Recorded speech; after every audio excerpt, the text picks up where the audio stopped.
Hello students, आप सबका स्वागत है हमारे चैनल एमटीट्यूड स्टडीज़ 2.0 में। आज के वीडियो में बात करेंगे कि फर्स्ट ईयर या सेकेंड ईयर की मार्कशीट अगर खो चुकी है तो अब कहाँ से मिलेगी। बहुत सारे बच्चों ने हमें पूछा है कि हमने जो है वो उस टाइम पे नेट से देख ली थी मार्कशीट और उस बाद में फिर उसके बाद उसको प्रिंट आउट नहीं लिया और प्रिंट आउट न लेने की वजह से अब वो साइट से हट चुका है।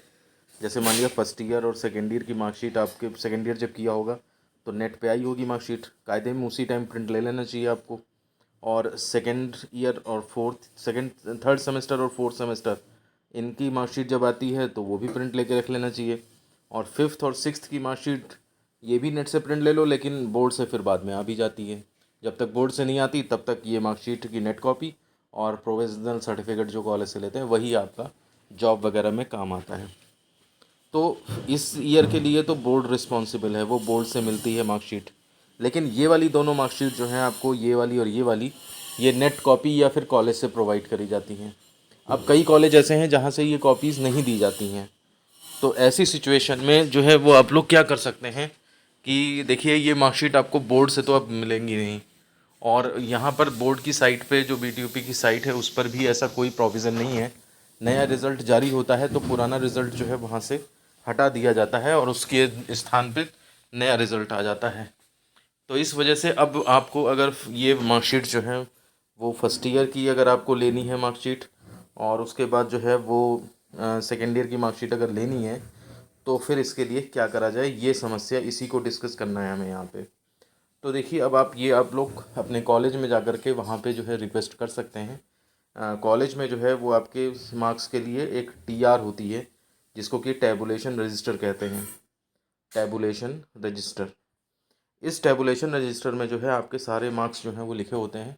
आगे कभी अगर आपकी जॉब लगती है और किसी कंपनी से आपका या सरकारी जॉब लगती है तो कंपनी वाले वेरिफिकेशन कराते हैं कि हाँ भाई, ये स्टूडेंट पढ़ता था या नहीं, या इसने अपनी मार्कशीट में कहीं कोई चेंजेस तो नहीं कर लिए नंबर के। तो ये चीज़ वेरीफाई जब करवाती है कंपनी तो आपके कॉलेज में ही लेटर आता है और वहाँ से तब टीआर के थ्रू देख करके आपके मार्क्स जो हैं वेरीफाई करे जाते हैं कि हाँ, ये स्टूडेंट यहाँ पढ़ता था और इसके मार्क्स जो हैं, ये जो इसने मार्कशीट लगाई है वो मार्क्स इसके सही हैं। तो इसलिए ये पूरा लेखा जोखा आपका कॉलेज में रहता है और इसके बेस पे अब आपको अपनी मार्कशीट जो है वो कॉलेज से बनवानी पड़ेगी। चाहे रिक्वेस्ट करके, चाहे कुछ भी, मतलब आप रिक्वेस्ट करेंगे जाके तो वो ज़रूर बनाएंगे, ऐसी बात नहीं है। तो कुछ कॉलेजेस में दी भी जाती है, हमारे खुद के कॉलेज में दी जाती है मार्कशीट हर साल, फर्स्ट ईयर और सेकेंड ईयर की। वैसे तो मैंने तरीका पिछले वीडियो में बताया ही था कि आप नेट कॉपी संभाल के रखें और जब कहीं ज़रूर लगाने की ज़रूरत पड़े तो उसमें आप स्कूल से अटेस्ट करा के, मोहर लगा के, उसको वहाँ वैसे ही मोहर लगा के और प्रिंसिपल से साइन करा के रख लें। बाद में जब भी कभी हो उसकी फ़ोटोकॉपी आप लगाते रहें, वही मार्कशीट मान ली जाएगी। लेकिन अगर खो चुकी है तो फिर यही एक तरीका जो है वो बचता है। इसके अलावा और कोई तरीका हम मुझे तो खैर समझ नहीं आता है। तो किसी को कुछ पता हो तो वो कमेंट बॉक्स में लिख कर बताए, तो सबका ही फ़ायदा हो जाएगा। तो हमारे नॉलेज के हिसाब से तो यही है। और बाकी कई कंपनियां ऐसी होती हैं जो 3 ईयर की मार्कशीट मांगती हैं। अभी भी एक बच्चे का मैसेज मेरे पास 2-3 दिन पहले आया था कि ये इसमें कंपनी में जो भर रहा हूँ, IOCL या BPCL कुछ का, उस अप्रेंटिस का फॉर्म था।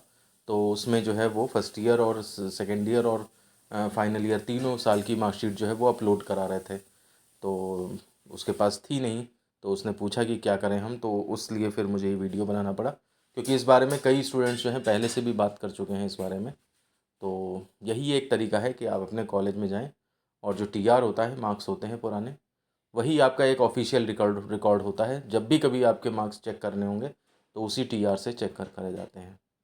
तो मुझे लगता है कि जो मुझे इन्फॉर्मेशन देनी थी वो मैंने ठीक प्रकार से दे दी है आपको। कोई डाउट है तो आप कमेंट बॉक्स में पूछ सकते हैं।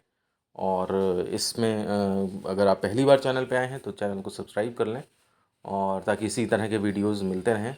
और साथ ही साथ मैं रिक्वेस्ट करूंगा कि आप लोग जो हमारे चैनल पे प्लेलिस्ट है UPBT रूल्स एंड रेगुलेशन, उसे जो है वो जा कर के पूरे वीडियोस उसके देख डालें, ताकि आपको छोटे छोटे मोटे ये जो नियम होते हैं इनके बारे में पता लगे और अपने पॉलीटेक्निक के बारे में, बोर्ड के बारे में और ज़्यादा नॉलेज मिल सके। छोटी छोटी बातें उनको बिना पढ़े आप जब कमेंट करेंगे तो उसका आंसर दे पाना सदा हमेशा संभव नहीं होता है। आप खुद ही मान लीजिएगा, अगर मैंने किसी कमेंट को पढ़ने के बाद भी, उसको लाइक करने के बाद भी आंसर नहीं दिया, तो इसका मतलब वो चीज़ किसी न किसी वीडियो में मौजूद है तो आप वहाँ जा कर के देख लेंगे। अगर मान लिया सपोज़ करिए कोई अलग सा क्वेश्चन होता है, अच्छा क्वेश्चन होता है जो पहले कभी किसी ने नहीं पूछा, तो मैं उसका ज़रूर आंसर करता हूँ, नहीं तो फिर उसके ऊपर एक सेपरेट वीडियो बना करके उसी प्लेलिस्ट में डाल देता हूँ। तो इसलिए जो भी रूल्स हैं जो बाद में आपके काम आने हैं, पूरे पुराने रूल्स भी हैं, सब उसी के प्लेलिस्ट के अंदर पड़े हैं।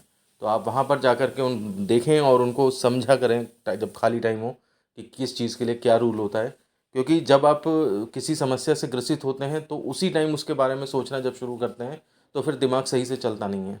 पहले ही आपको अगर पता रहेगा इन चीज़ों के बारे में, तो आप अब विपत्ति पड़ने पर जो है वो तब उसके बारे में अच्छा सोच पाएंगे, अच्छी तरह से डिसीज़न ले पाएंगे, निर्णय लेने में आसानी रहती है।